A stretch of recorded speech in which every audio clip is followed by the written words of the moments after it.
Well, it's about the time of the year when government across all levels have already started presenting their budget proposals for next year. Now, at the federal level, the Nigerian Senate has begun debating and scrutinizing the budget proposal of 16.39 trillion naira presented by President Muhammadu Buhari before the House. Now, the budget titled Budget of Economic Growth and Sustainability is expected to authorize the issuance from the Consolidated Revenue Fund of the Federation and a total sum of 16.39 trillion naira, of which 768.28 billion naira is for statutory transfers.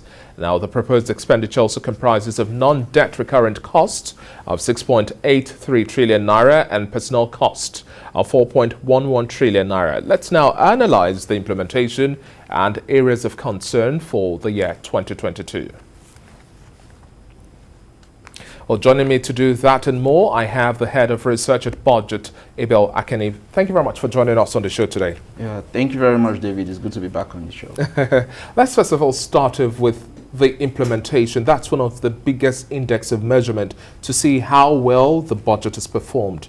Looking at the year 2020, we had the coronavirus hit us hard, and it was quite difficult to have a successful budget and implementation. Now we have the year 2021, learning from all of the curves and seeing an implementation level. Let's do an assessment of what we have so far and then your prediction of how the year will end for us, looking at budget implementation. Okay, great. As you mentioned, 2020 wasn't a very good year revenue-wise, and that also affected implementation. 2021, I would say we haven't learned much from 2020 in terms of how we make our revenue projections. So if you look at the implementation of the budget for the first half of 2021, you will find out that our revenue performed at about 69%, meaning that we got just 69% of what we projected to earn within that period. And there were clear revenue projections that performed woefully, and there are others that did a bit better. In terms of those who performed woefully, you would always see the government projecting to make revenues from domestic recoveries, revenues from stamp duties. That did poorly in 2020, and then in 2021, for the first half, there was a projection to get in about 250 billion from stamp duties, but for the first half of the year, zero was recorded as inflows for stamp duties. And then, I mean, we should concede to the government that by August, I think about 9.8 billion came in for stamp duties. But if you consider that against the prorated figure, that's just like 2% of what the government was expecting. So you would see that there are wide discrepancies in how the government is projecting for the revenue. And then once you base expenditures on these huge revenue projections, which we are not meeting, you find scenarios where we are unable to implement some of the projects. We get abandoned projects, or then we end up potentially even borrowing more. And sticking on implementation, for the first half of the year, one of the things we observed was that the amount of money the country spent on servicing its debts was about 2 trillion. That's a lot. Yeah, it's a lot of money. And if you consider that side by side, what came in from our revenue, we made about 2 trillion naira revenue from what was projected to be made in the first half of the year. And then we're spending about 2 trillion just to service past debt. That's nearly 87% of your entire revenue just going to service debt. And when we did the analysis, we're left with just about 230 billion for the first half of the year to finance capital projects, to finance recurrent expenditures, to pay salaries, and that's very little considering the scale of infrastructural development that the country needs to embark on.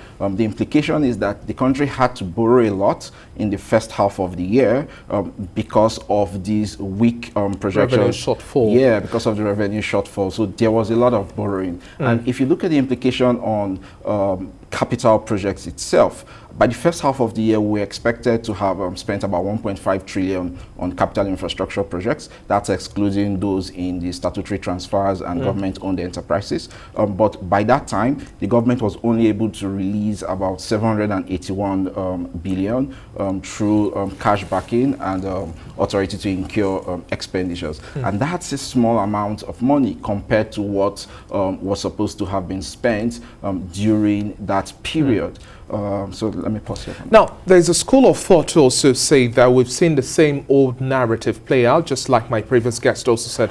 It's almost like a replica. Looking at the ratio of our capital and recurrent expenditure now, we've seen that over the last few years almost mimic the same pattern. Now, let's look at 2021, and then if we would likely see the same ratio play out again come next year, as we are having this scrutiny. How much of a problem is this, especially with regards to the fact that we have, according to the government, a revenue generation challenge, not a debt crisis?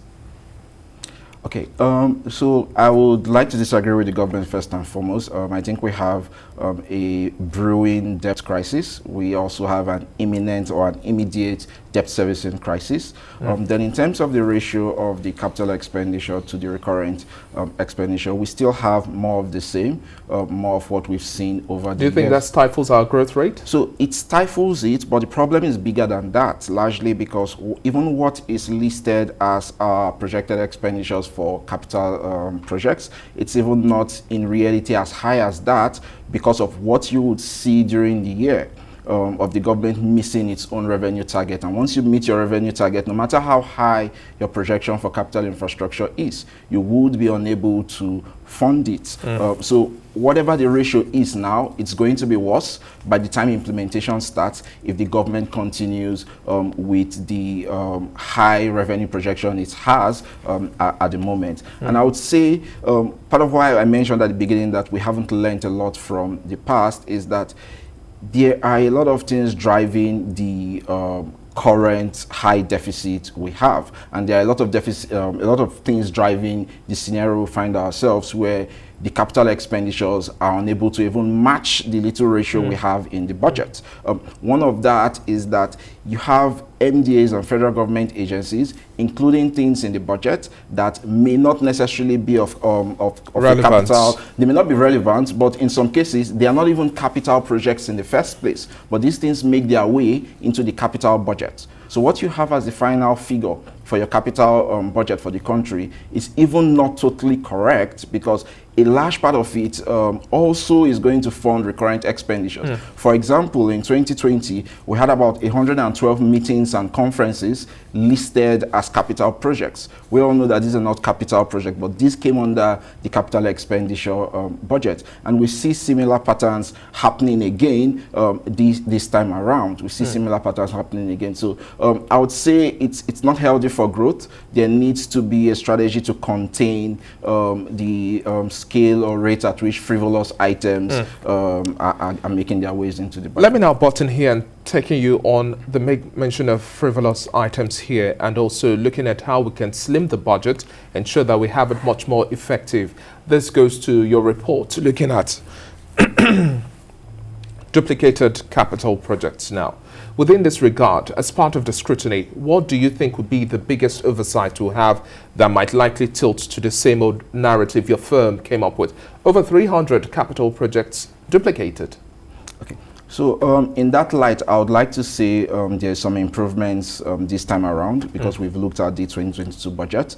And the good thing is we do not have as many duplicated projects as we had in the 2021 analysis. As a matter of fact, scenarios where you had unique ARGP codes being used across multiple projects did not even occur at all. What we're observing are just line items, the same projects being repeated multiple times across or within the same ministry. And I'll give an example.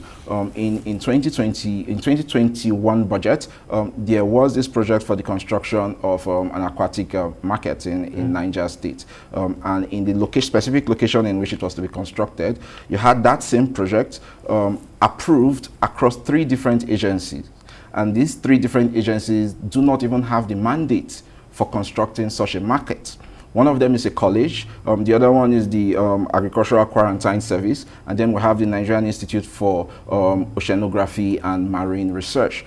These people have nothing to do with the construction of a market, but each of them got allocations of 400 million naira each for this same market. And then we see a pattern. If you trace this specific project into the 2022 budget, you'll find a scenario where the Institute of Oceanography and Marine Research is even requesting for this particular project as a new one.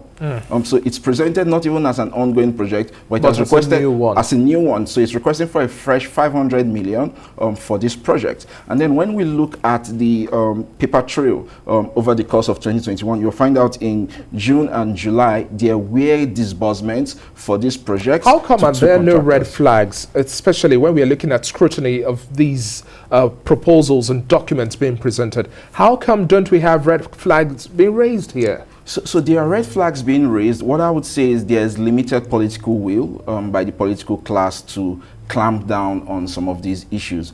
Some of these reports, we've sent them to the National Assembly. They have copies of these issues. Last week, we also sent another copy of the report for 2022 analysis to the National Assembly. So they are aware. So a large part of it is a problem of political will, but I would concede that there has been some progress, some improvements. Like I mentioned previously, we cannot get too comfortable. We can't even get comfortable at all, because the problem as it is now, we have new dimensions of these problems even emerging, and I'll give two very quick examples.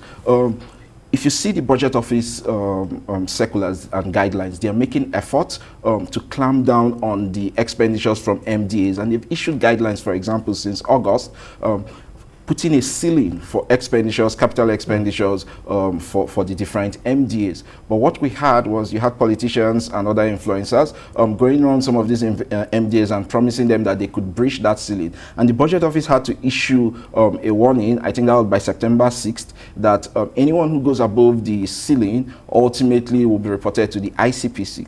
But then if we fast forward to when the budget was presented, we find out that only about 15 of those of all the MDAs in the countries stuck within their budget ceilings. A lot of them actually breached the ceiling that was approved for them, and that ceiling was made in line with the medium-term national development plan.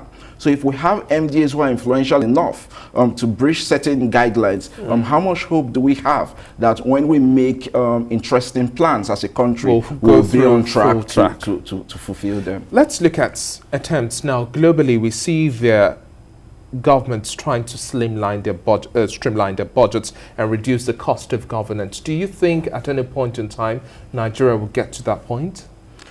So we can only hope that we have an awakened political elite that's open to reducing the cost of governance. At the moment, there is limited reason to be very enthusiastic, largely because if you look at the cost of running this current government, even at the federal level, it's exorbitant. Elements like newspaper... So newspaper purchases, and I give you another example. The country is going to spend about 22 billion, about 22.4 billion for purchasing just motor vehicles. And that only serves to elongate the convoys of senior government officials. That doesn't really trickle down to a very large extent as benefits to the masses. It doesn't. The masses need ambulances to take them to the nearest hospitals. The masses need good roads. We do not need convoys of senior government officials stretching and causing a lot of traffic. 22 billion naira is a lot of money. If you also go to international travels, despite the guidelines from the Budget Office to cut down on the cost of governance by reducing international travels to only essential ones, we still have a scenario where for 2022, the total number of requests from different MDAs for their international trainings piles up to 11.4 billion. So we have MDAs now saying they want to go for trainings to the tune of 11.4 billion. That's a lot. And the Budget Office had also said from the beginning, when you're preparing your budget, make sure you prioritize local travels for your trainings. But we see this scenario where majority of them still put in such frivolous items to bloat the budget. And it's so bad that there are some agencies who have or who do not even have provisions, because the training budget comes for the budget for the training fees, then the budget for your international travels. There are some agencies that don't even have a provision for their training fees to attend the conference, but they have huge allocations just for traveling, for trainings. Just 53 agencies have provisions for paying their training fees and all of that, but you have over 100 that now have allocations for international travels for the purposes of trainings. So things like that do not inspire a lot of hope that the government is really going to clamp down on the cost of... It makes no economic sense. Not at all. Let's gradually wrap up our conversation now. Let's also look at the fact that in terms of stance on government priding itself that, well, we are having this January to December cycle. This is one of the most commendable efforts. But at the end of the day, we need to follow this money through. Are you disappointed, or you think we are on the right track in terms of measuring what volumes of money have been allocated for, and then having an implementation index to check, okay, XYZ was provided for this agency, how much of an achievement was recorded there? We don't necessarily have these panel discussions make enough of sense to say we follow the money through till the very end. How do you see this also fueling this noise of corruption the masses perceive with every single budget being presented? All right, so I would say it's a mixed feeling for me. On one hand, myself and the good people at BudgIT, we are actually excited and happy that the government is keeping to the January to December calendar. And if you think about it, the presentation of the budget this year is actually the earliest it has been presented in the last 9 years. So that's something to commend this government about. It's very commendable. However, but in terms of looking at the entire calendar holistically, the process starts with the budget, but ideally ends with the audit process, which evaluates how well these funds have been spent, and we see significant gaps in that process. And because there are gaps in the audit process, there is a lot of leakages happening, and at the end of the day, a lot of the monies budgeted on paper do not translate to real value for money in reality for Nigerians. And I pointed out, I hinted at the problem of political will. That's really missing when it comes to audits. The Auditor General in 2016 actually mentioned that about 324 MDAs refused to account for how they spent budgeted funds that were already approved in the budget. That is the highest level of non-compliance in the last 20 years, of MDAs refusing or obstinately insisting that they were not going to send their audit reports to the Auditor General. So it doesn't give a lot of room for enthusiasm on that front, and it surely also widens the trust deficit that the country or the citizens currently have with the government, because once you see situations where MDAs are doing certain things with impunity, they do not submit their audit report, and then they have no consequences on them, and you fast forward to 2022 or 2021, you have a scenario where these same MDAs, many of whom have not been held to account, are now going to be given fresh funds for spending in 2022. So that doesn't inspire a lot of confidence amongst Nigerians. Yeah, so it does give a perception that the president or the political class is not holding its own accountable. Yeah. Well, Abel, we'll just have to leave the conversation here. When we have the 2022 budget proposal get the pass, we'll definitely have this conversation much more, and then we'd like to see the breakdown of all of the elements here. And then the year is already rounding up. We'd like to also see how well we've performed and what's the score for this year. Thank you very much, Abel, once again for your time, and you're doing a good job at budget, and we just hope that government takes account and is much more accountable to the masses. All of these monies have to make sense. Yeah. Thank you very much, David.